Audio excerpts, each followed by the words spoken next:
Ang mabuting balita ng Panginoon ayon kay San Mateo. Papuri sa iyo, Panginoon. Noong panahong iyon, nabalitaan ni Jesus na ibinilanggo si Juan, kaya't bumalik siya sa Galilea.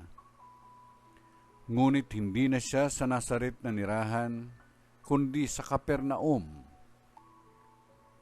Ang bayang ito'y nasa baybayin ng lawa ng Galilea, sa mga hangganan ng Zabulon at Neftali.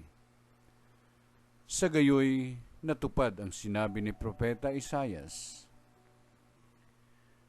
Ang lupain ng Zabulon at lupain ng Neftali, daanan sa gawing dagat sa ibayo ng Jordan, Galilea, ng mga hintil. Itong bayang nag-apuhap sa gitna ng kadiliman, sa wakas ay nakakita ng maningning niyang ilaw.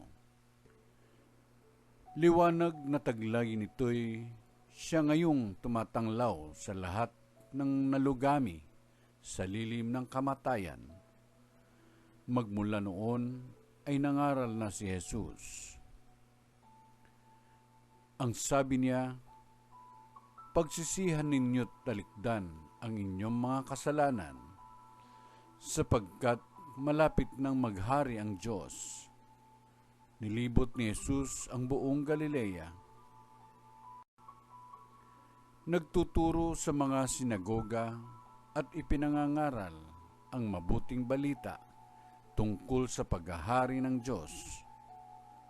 Pinagaling din niya ang mga tao sa kanilang mga sakit at karamdaman. Ang mabuting balita ng Panginoon.